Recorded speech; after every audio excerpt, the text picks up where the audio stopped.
یہ بھی میرے نبی پاک نے بیان کیا کہ جماعت کے لیے دوڑ کے نہ آنا، نماز کے لیے جب چلنا تو وقار کے ساتھ کرنا، بھاگ کے نہیں آنا۔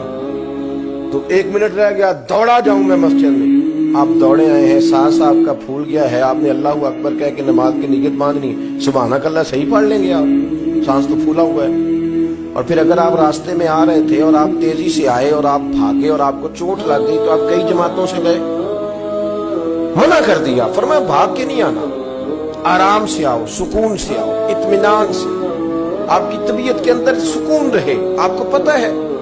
کہ منزل انشاءاللہ ملے گی، نکل گئے ہیں تو اللہ اس کا اجر بھی عطا کرے گا۔ آپ کی نیت تھی کہ مجھے جماعت سے ملنا ہے، کسی وجہ سے رہ گئے تو اللہ ثواب دینے والا ہے، لیکن اس کے اندر بے چینی پیدا کر لینا اور دوڑنا اور بھاگنا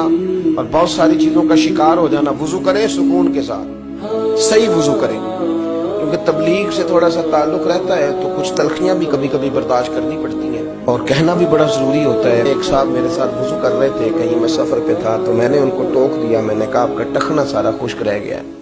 تو چونکہ وہ ان کا چہرہ مورا بتاتا تھا کہ کوئی امیر آدمی ہے یا کسی بھی لحاظ سے کوئی درجہ رکھتا ہے، تو مجھے کہنے لگا مولوی صاحب نماز آپ نے قبول کرنی کہ اللہ نے؟ کتنی مطلب عجیب بات ہے۔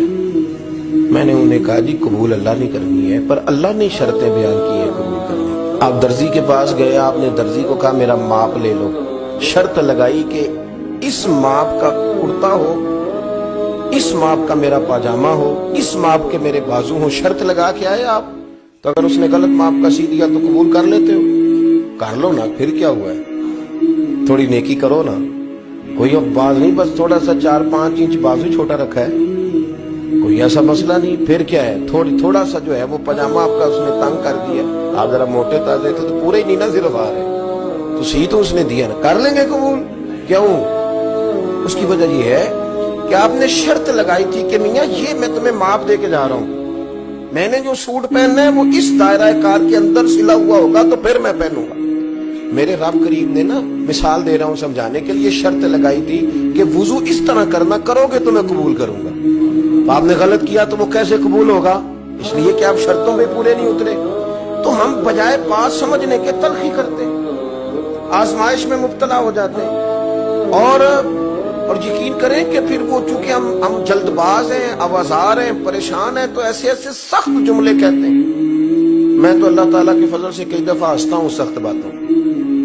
اور میرا تو ذہنی طور پر یہ ذہن بن گیا، میں کہتا ہوں یہ پریشان آیا تھا بیچارہ گھر سے، کسی تکلیف میں مبتلا تھا، بات کوئی اور تھی، تو چلو کوئی نہیں، کسی اور جگہ اگر غصہ نکال کے چلا گیا تو ٹھنڈا تو ہو ہی گیا، کسی اور سے تو نہ لڑے گا۔ تلخی نہ مزاجوں میں لائیں، اطمینان، سکون، وقار۔ اور میں آپ کو بتاؤں، جو والد ہے، جو باپ ہے، جو بڑا ہے، جو گھر کا بڑا ہے، اگر اس کے مزاج میں جلد بازی ہو، ماں ہو یا باپ ہو، آپ یقین کریں بچے بیچارے آزمائش میں آ جاتے۔ سارے دکھ ماں باپ کے نہیں ہیں، کچھ بچوں کے بھی ہیں، بچے آزمائش میں آ جاتے ہیں، یار بابا جی سنتے ہی نہیں، ہر بات میں جلدی آئی نہیں، یہ تلخ ہے، یہ کہتے ہیں میں نے کہہ دیا تھا، ہوا کیوں نہیں؟ اولاد پریشان ہو جاتی، اور بچے کہتے ہیں کہ مطلب کدھر جائیں، آپ کس سے کہیں، سخت بولتے ہیں اور اتنی سخت بات کرتے ہیں۔ وہ بھائی ذرا ٹھہریں آپ، ٹھیک ہے بات اس میں کہ بچوں کو آپ نے آرڈر کیا تھا تو آپ کا اس وقت بڑا درجہ تھا، آپ کے حکم پہ فوراً جو ہے وہ ہاں کرنی چاہیے تھی، پر وہ انسان ہی ہے، مشین تو نہیں نا،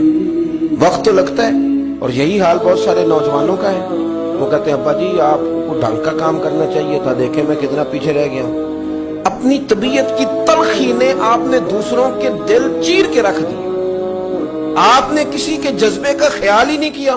کوئی احساس ہی نہیں پیدا ہوا، آپ نے دیکھا ہی نہیں کتنے لوگ آپ کی وجہ سے آزمائش میں آ گئے،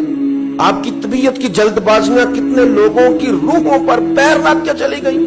کتنے لوگ تھے جن کے لیے آپ سہانے روح بن گئے، پر آپ نے اپنی طبیعت میں ٹھہراؤ پیدا نہیں کیا۔ سنو، ہم مدینے والے رسول کے ماننے والے ہیں۔ حضرت عائشہ صدیقہ کہتی ہیں قربان جاؤں نبی پاک پہ، حضور بات کرتے تو اتنی ٹھہر ٹھہر کے کرتے، اتنی ٹھہر ٹھہر کے